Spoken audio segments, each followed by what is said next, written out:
computer. All right. Um, Several years ago, it was probably about the time that I was introduced to the forgiveness study, which we did a variation of here, or we completed a variation of that here several weeks ago. I was introduced, or maybe the better way to say it is, I was reintroduced to the power and the importance of a Sabbath. Right? For some time, and I would say the first time I can remember this is whenever I would have been in kindergarten. My dad actually took a half-year sabbatical. My dad was a sixth grade teacher, taught at the elementary school in the same room for like 36 years. But in the fall of 1981, he took the fall semester off. Which I don't know that I've observed many people do that over the years, but I was reintroduced to this idea of a Sabbath or a sabbatical. It was about the time I did that forgiveness study, and I had been thinking that there's probably a lot of value to this. Like I know that the Bible teaches this. There's a lot of people that say, well, and if you've been around me for very long, I would tell you that if it's in the Bible once, it's important. Right? If it's in the Bible more than once, it's probably more important, right? So like there's things that you know, but then there's the things that you do, and sometimes there's a disconnect. I don't know anybody disconnect with the things you know to do and the things that you actually do. And what I did is I found myself falling into this way of thinking that, well, if I'm here, I should be teaching. If I'm here, I should be serving. And I'm going to tell you that there have been times when I've had the privilege of having somebody else come in and lead this class for a week, and I'm able to sit in the back corner or off to the side, and you learn different things. It's really interesting when you can take a moment and step back and see things. And well, I knew that it was not an easy thing to do, and I found myself in a bit of a rat race each week. As I would prepare the lessons, and sometimes the lessons would come easy, sometimes the lessons would come a little more difficult. And as it turned out, as I was debating this, I was meeting with Sean Batten, who Sean's core value is obviously not timeliness. He's not here yet to defend himself, but he has a good sense of humor about that. We had been talking about that for a while, and he said, well, maybe when you go to Los Angeles, you could take some time off. And so we said, well, we're going to have Easter in here. And he said, I'm willing to take a lesson or two. And I said, well, Bob had shared that Bob had told me months ago, he said, Jess, if you ever need a Sunday off, just tell me. I'm going to have all these lessons ready to go. I don't know if he's actually done that.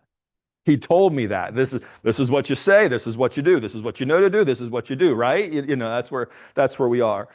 So I'm here this morning today, and I've got to start out by saying thank you to Sean and Bob. You guys gave me some margin to take 4 weeks off and catch my breath and get my feet under me, and I'm afraid I'm a little rusty. I'm afraid I'm a little rusty here this morning. Directionally, the idea of what we're going to be studying here became more evident as we were going through the covenant study. And just out of, as I mentioned, covenant, out of curiosity, how many got something out of that covenant study? Anybody get something new? Anybody who has not gone through that study before? Who was that all new stuff for? Was that eye-opening in any way? What about those of you who have gone through it before? Did you pick up on anything new going through it again, perhaps in a different way? Yeah, there's a few. Yeah, I know I got something going through it just this time. And I'm going to say that what stuck out to me the most was just those elements of the exchange of identity. That's what stuck out to me the most this time, because for the last 9 or 10 months, I've been thinking about doing a lesson or two on the topic of biblical identity. And we've touched on this from time to time here and there over the years. But what I did in my time off is I just started making notes of different things, different quotes, different stories, different random ideas, just whatever I did. And I just started collecting those. I would just write them down on a piece of paper. And part of my preparation, and you can think less of me if it's possible, is I will take those things and they can be rather random, and I'll just start dumping all that stuff into an artificial intelligence engine of some sort. I said, I'm thinking about doing this. These are some of the things that I have. This is what I'm putting in here. And it has an amazing ability in a matter of seconds to organize that stuff. And as it did that, it organized it, it gave it some type of structure. And I'm not going to say that we're going to stick to that structure by any means. We will go as the Spirit leads us. But what it came up with is that we're going to have about 20 weeks of studying biblical identity. This is a big topic. This is a big topic. And so, it'd probably be a couple of more. So I just want to preface that this is going to take us through the summer and probably begin to flirt with the fall as we as it's all plays out here. So one of the key elements of these lessons that we will need to know or to be reminded of is that we need to know what God says about us. And for those of you who are note takers, maybe that's where you start today. What does God say about you? And I want to just give you this warning, and I also want to give you this, I want to set this expectation that as you do this, it is going to impact your prayer life. It's going to absolutely impact your prayer life. I think we're actually going to talk about that here in a couple of weeks. And I tell you that because I've recognized how this piece is impacting my prayer life. And more specifically, it's impacting my prayer life and how I listen for God.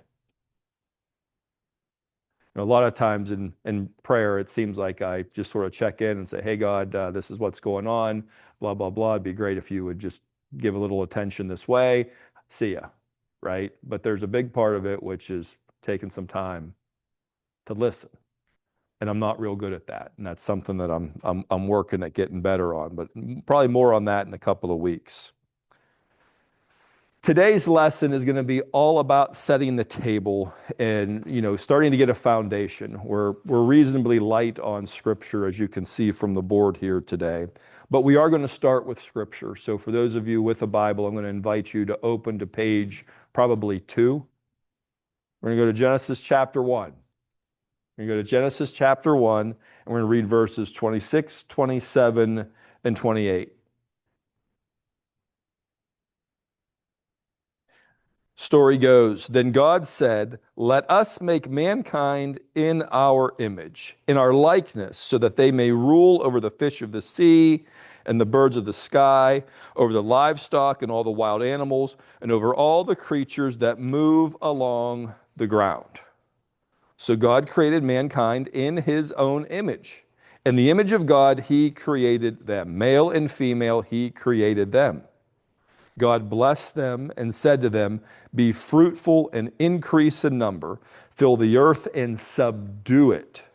Rule over the fish of the sea and the birds of the sky, and over every living creature that moves on the ground.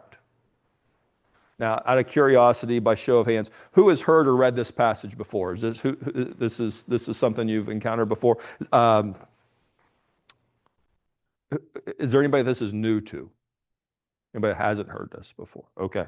Let me ask you this. What sticks out to you about this passage?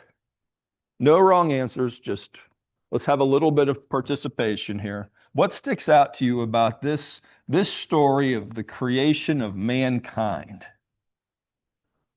In the image of God. Image of God.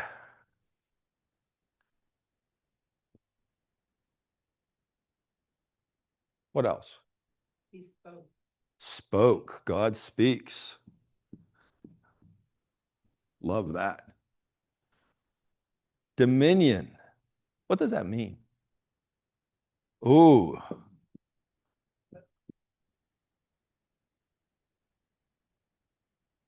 All right. Like us. Us. Like us. No, let us. Let us. I'm sorry. I'm sorry. I, my hearing hasn't improved. Yep. Let us. Male and female.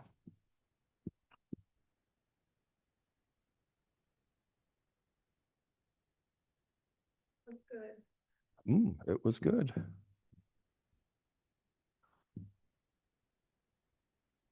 Anyone with anything else? Multiply. Fruitful and multiply.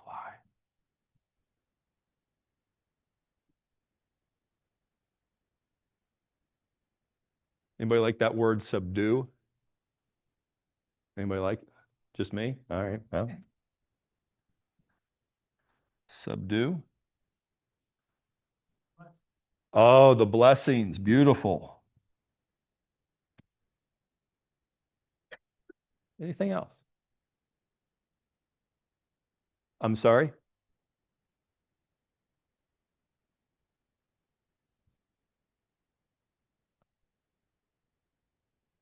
Okay.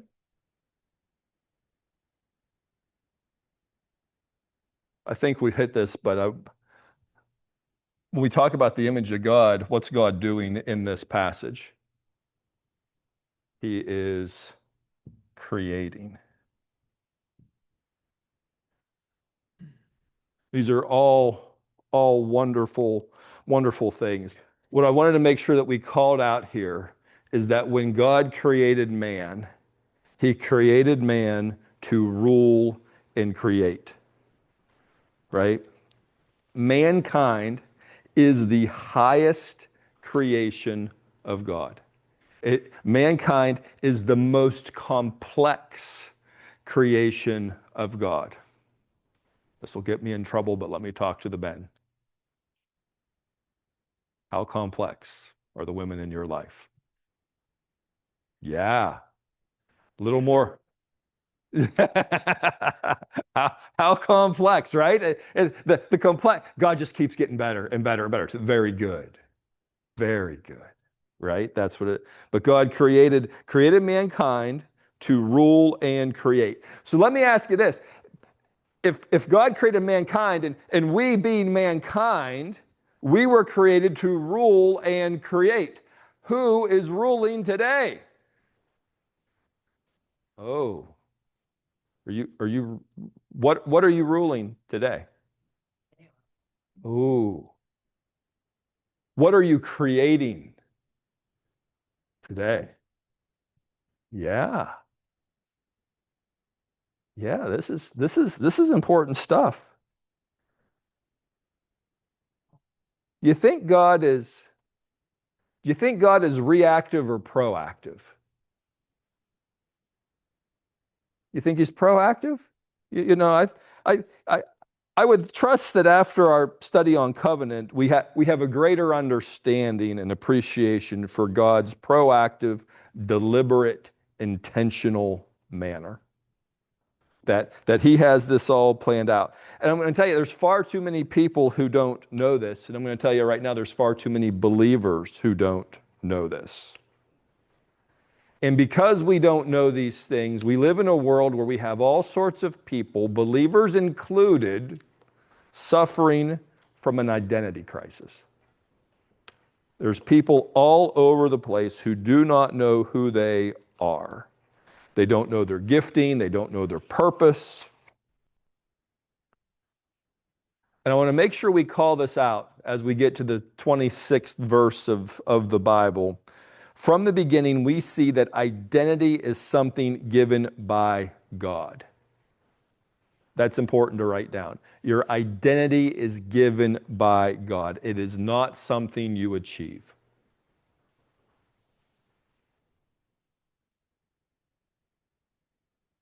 I want to define this clearly because I think this is going to be something that we hold on to for most of our study here. I think it's going to be a very important element, and it's that identity is who God says I am.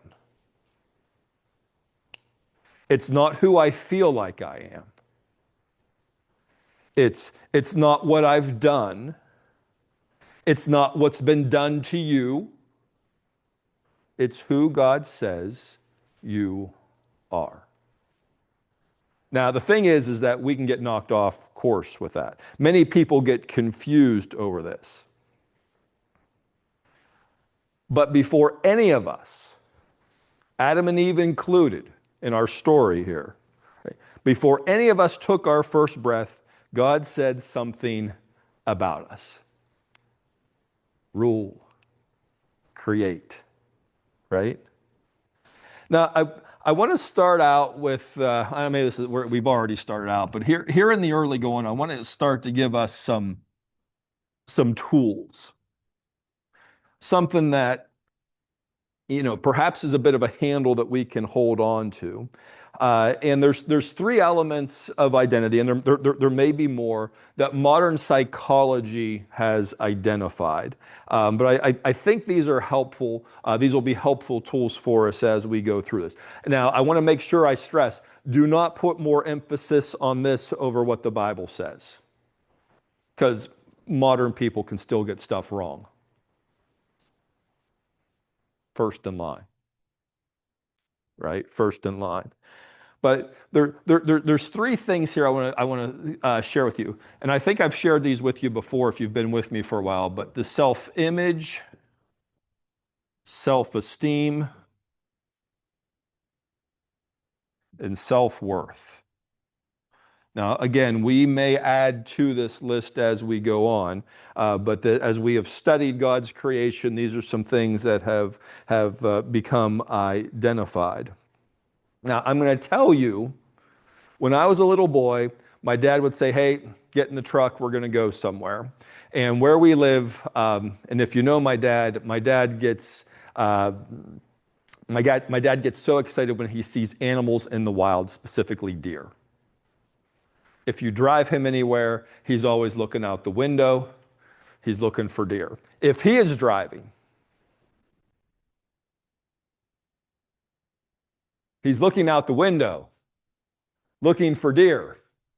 And so whenever I was little, I'd get in the truck, and my dad would say, "Jess, make sure your eyes are peeled." Does anybody use that expression? Anybody have your eyes peeled? Have your eyes peeled for the deer, right? I share this with you because I want you to have your eyes peeled, but I want you to also have your ears peeled, because these are terms that you're going to hear all around you. And I want to help give you some frameworks for these so that we can make these ideas obedient to Christ, right? Because these are things that have subtle impact on our identity. Now, I also want to give you a formula here, because I think this will be helpful for us to consider. We have identity. I'm going to give you a couple of them here. You know what? I'm going to turn the board over.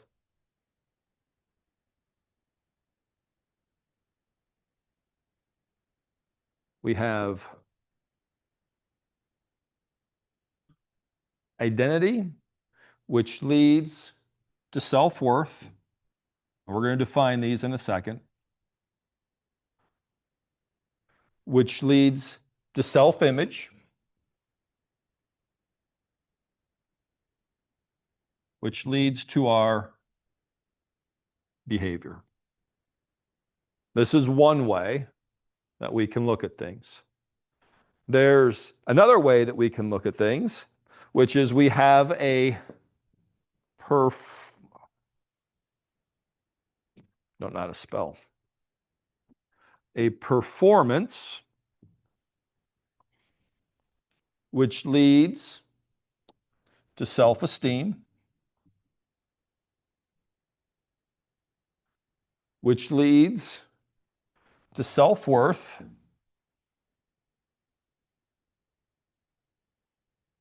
which leads to identity. Now, these are two common models that exist in the world today. Now, I think there's probably also a third, and it's sort of a hybrid, and it's just all these things all gobbledygook randomly sort of applied. And so I'm gonna illustrate that as randomly as I can with this. There's people like leaves on the tree that whenever the wind blows, they get all sideways. I want to tell you today that this is where we want to be. When we know our identity, we're going to understand our self-worth. That's going to impact our self-image, and it's going to influence what we do, the behaviors that we express. That's the ideal.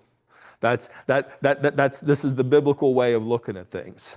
However, we're also in a world where what we do, and just out of curiosity, has anybody ever had a bad day? Has anybody ever had things not go your way? Do you have a favorite team in any sport?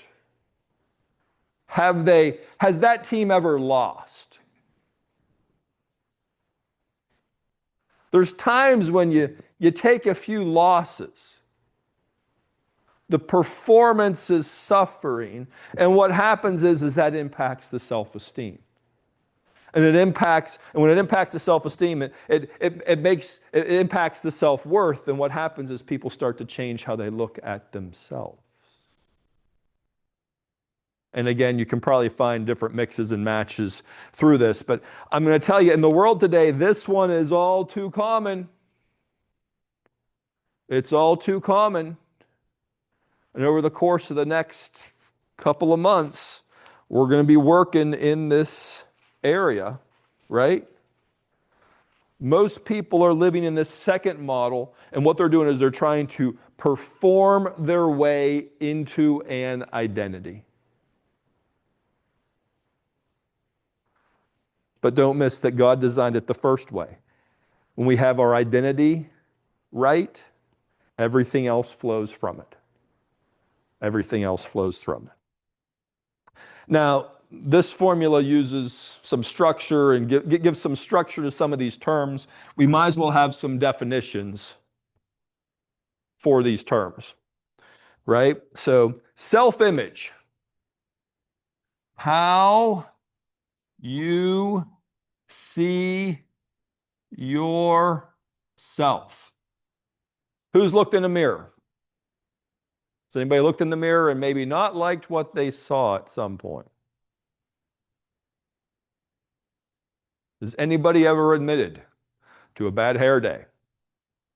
You looked in the mirror and you did not like what you saw. Right? This is self-image. It's our internal mental picture, it's our perception, it's a set of beliefs that somebody holds about themselves. This includes their physical appearance, their personality, their abilities, their social roles. It's essentially how you see yourself, which directly impacts your self-esteem, your behaviors, and your relationships. Self-esteem, now I'm going to tell you that at one point I would have probably said all these words are interchangeable. Oh, they all mean the same thing. My intent here is that I can give you some nuanced difference between them before we're done here today.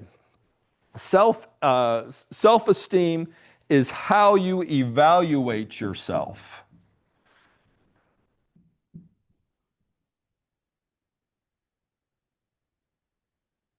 And with this, I'm going to put the word trend. Are you picking up wins? Are you picking up losses, right? It's sort of directional. There's sometimes your self-esteem can be up. There's sometimes your self-esteem can be down. Sometimes you're winning. Sometimes you're losing. This is how we value and perceive ourselves over a period of time. It's based on opinions and beliefs that we have. Self-worth. This is what you think you are worth.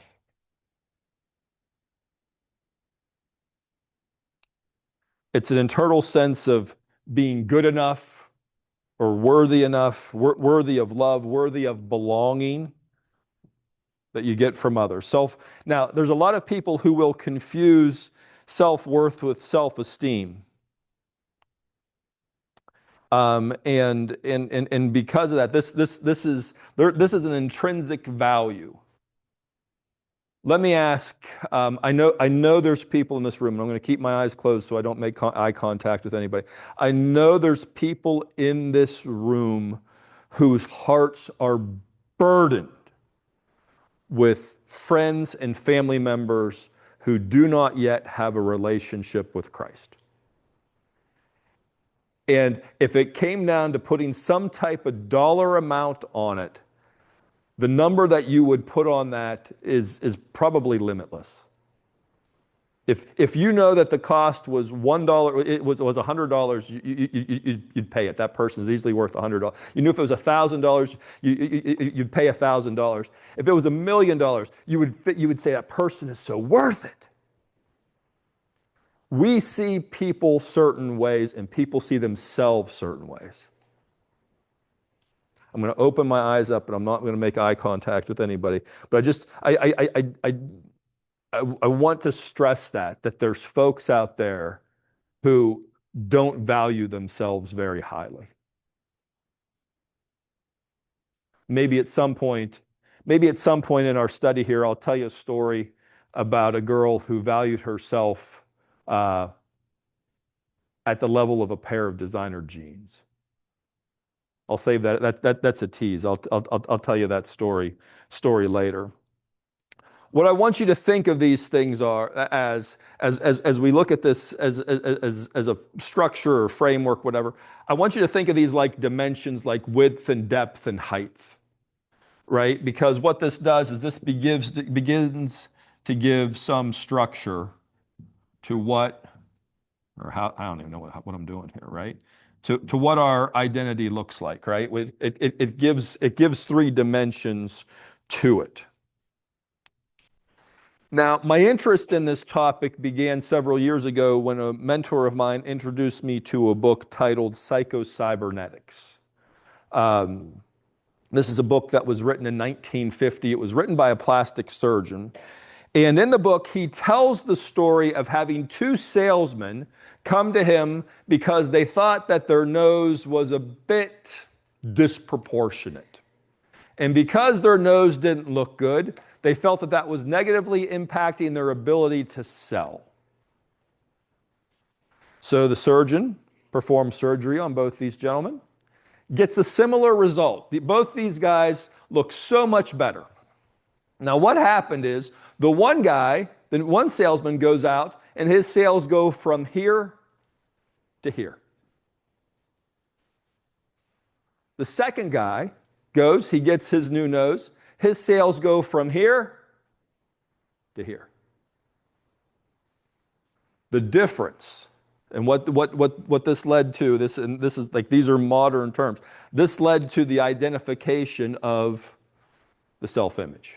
How you see yourself.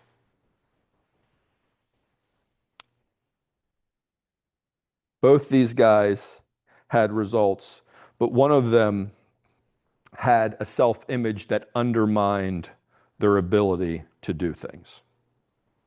Now, I'm curious. I'm going to ask you all, let's do this with our eyes closed first. Close your eyes. Don't fall asleep. Don't fall asleep. But by show of hands, and keep your hand up, has anybody in this room ever felt a little self-conscious about the way you looked? Anybody? Raise your hand if you have, right? Now, maybe you felt too tall, too short, too fat, too skinny. Some of you, those of you who have felt too pretty, raise those hands high, like, oh. Maybe you felt too ugly, too anything. If you have raised your hand at any point in this exercise, please raise it high right now. Now, everybody open your eyes and look around. Every hand in this room is up. We're all self-conscious. We keep going there. A few of you, few of you seem to be a little bit of a tougher nut to crack on that, but I suspect here, we're here amongst friends,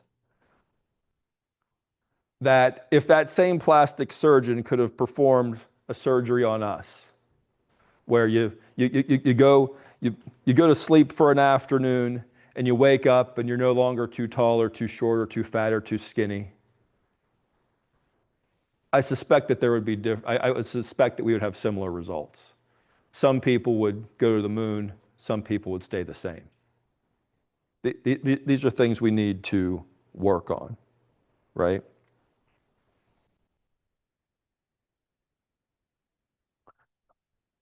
In the interest of time, I'm going to jump ahead here a little bit.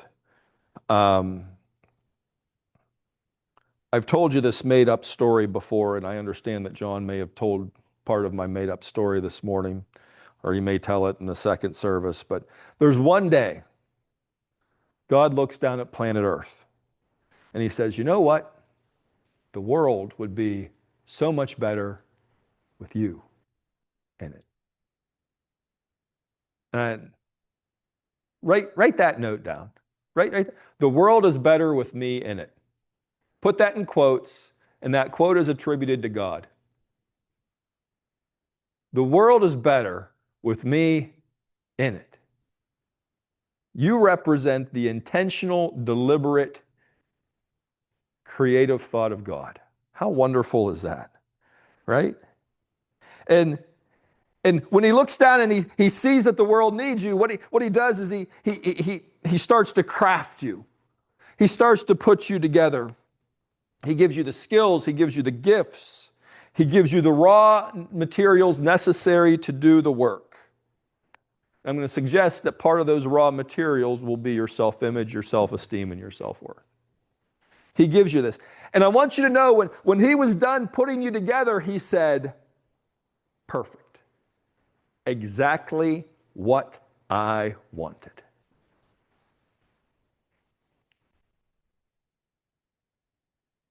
He probably went a step further and said, I don't think I've ever done something quite this good before. I tell you that because I want you to know you're all so special. You're all so special. That you are just what the world needs. And then what he does is he says, I'm going to send you to Earth. Now, how many of you have flown before? Have any of you ever experienced turbulence on that flight? I'm going to tell you, in that trip from heaven to earth, we experienced some turbulence. It gets a little rough. It gets a little rough, right? And we enter a sinful world. We enter a world where there's sin all around us. And we forget much, if not all, of what God made us to be. And so we have to figure out some things on our own. And some of these things people will tell us. There's some things that we have to learn. There's some things that when we show up, we have to immediately start to unlearn. If you were to leave, go out the back door, as you're heading towards the gym, if you were to hang a left and go into sunlight, go into the preschool. And I'm going to suggest that if you wander through that preschool at any time during the week, you may find a situation where kids are being selfish. Does that ever happen? They fight over a toy.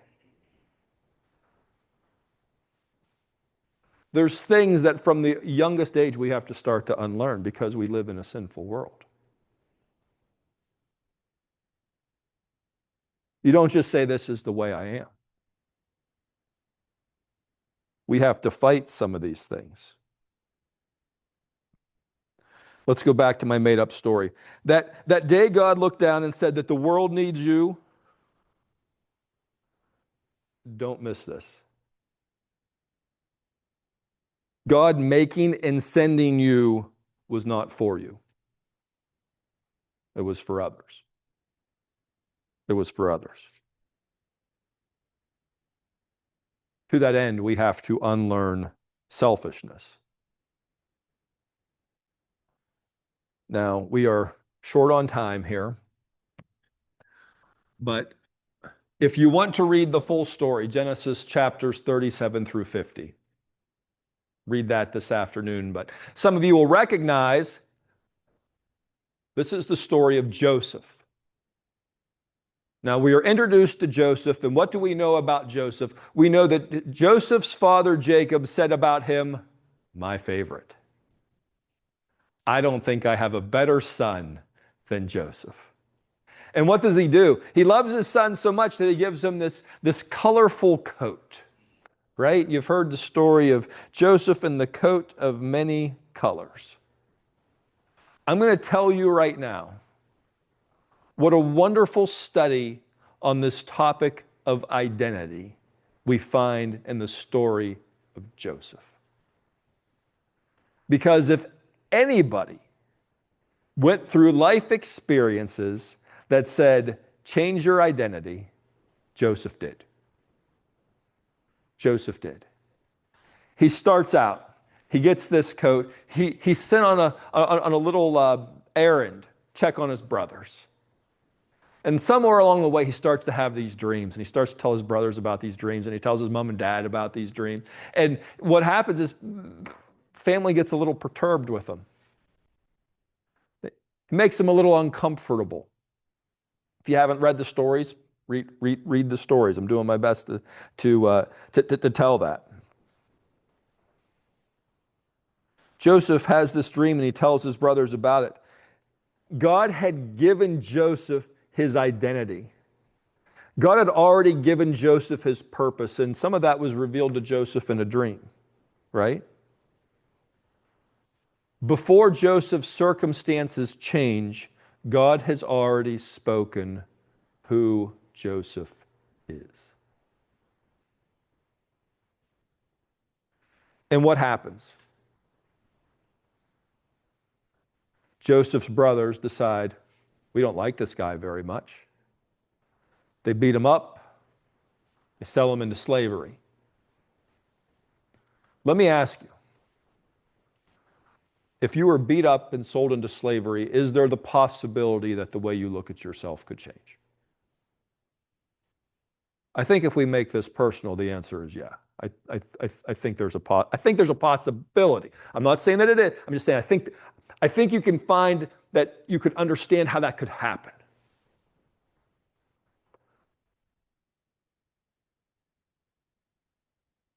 So what I want you to take from Joseph's story first is this, is that if our identity comes from people, Joseph would have lost his identity here. His people rejected him.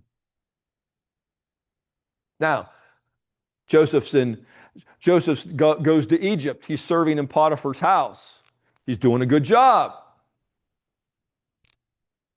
Potiphar's wife takes an interest in him, makes an accusation for him. As a result, Joseph finds himself in jail. Can you see how that may have the possibility of impacting how you would look at yourself? I think we can, perhaps, right? And I want to call this out from the story of Joseph's life. If identity comes from circumstances, Joseph loses his identity here.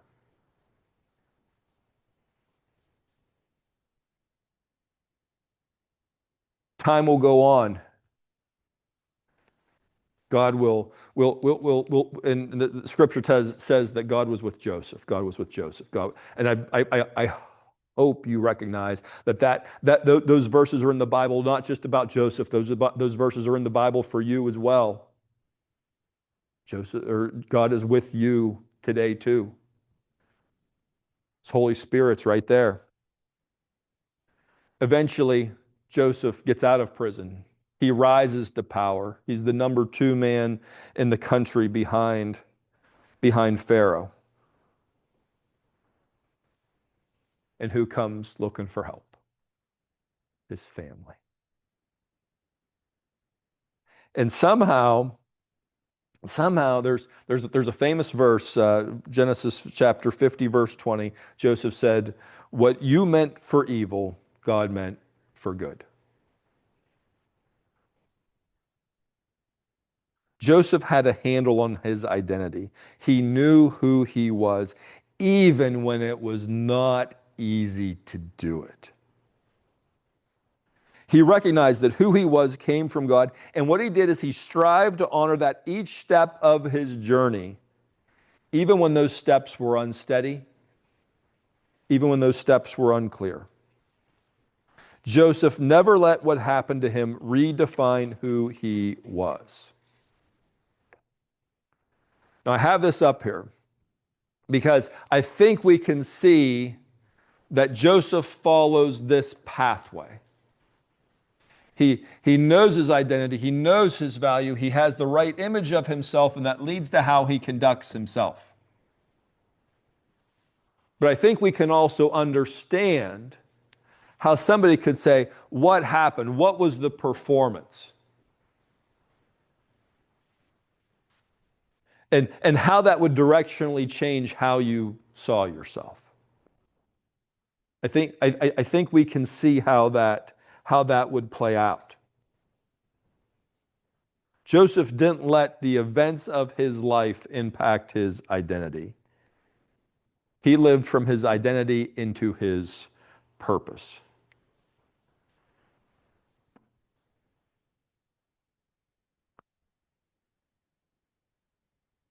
When our identity is secure, the circumstances of our lives do not get the final say.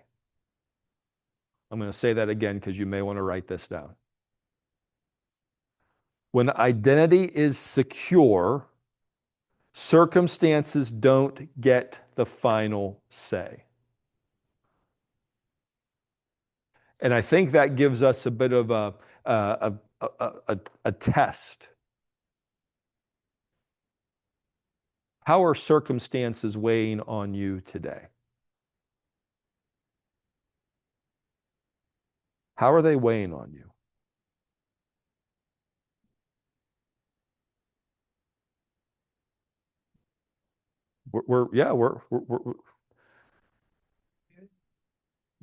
There's identity crisis all over the place. But when our identity is misplaced, everything downstream becomes distorted. Now, some of us have let jobs define us. Some of us have let degrees define us. Some of us have let credentials define us. Some of us have let failures define us.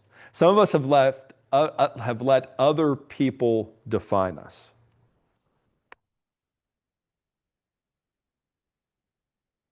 And so here's my challenge for you this week. My question is this: what am I using to define myself right now? What am I using to define myself right now? Is it events? Is it challenges? Is it circumstances? Or is it God?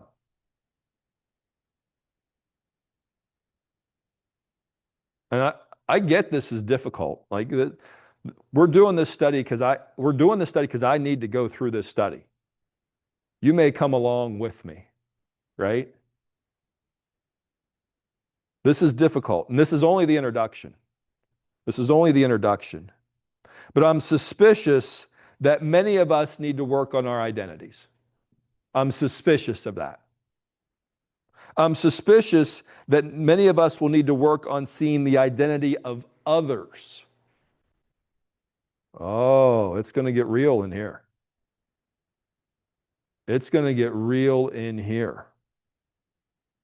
Some of us need to have become right positioned with how we view others as God views them.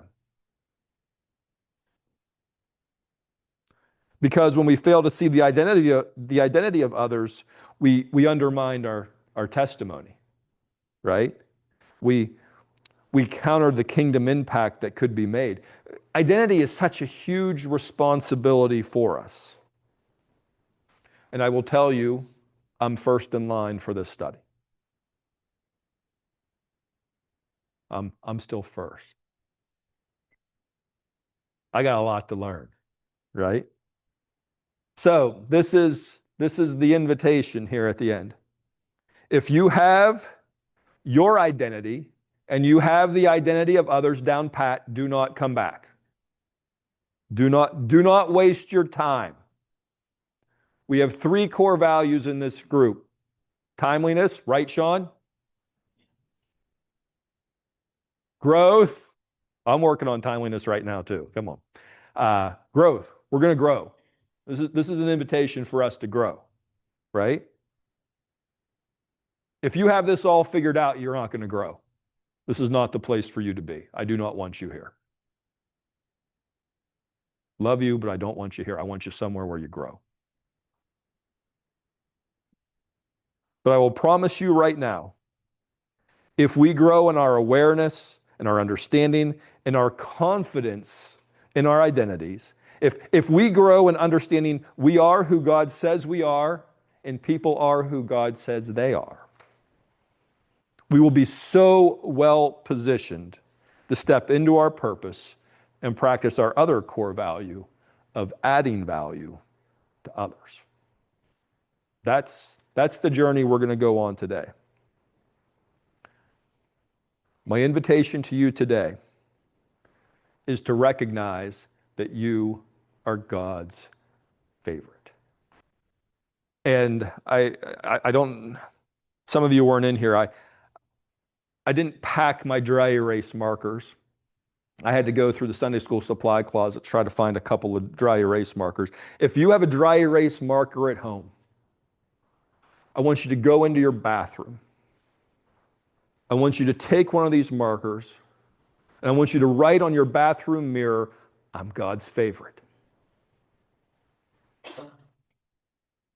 And I want you to see it every time you're in the bathroom. Some of us need to be reminded of that. Some of us need to be reminded of that.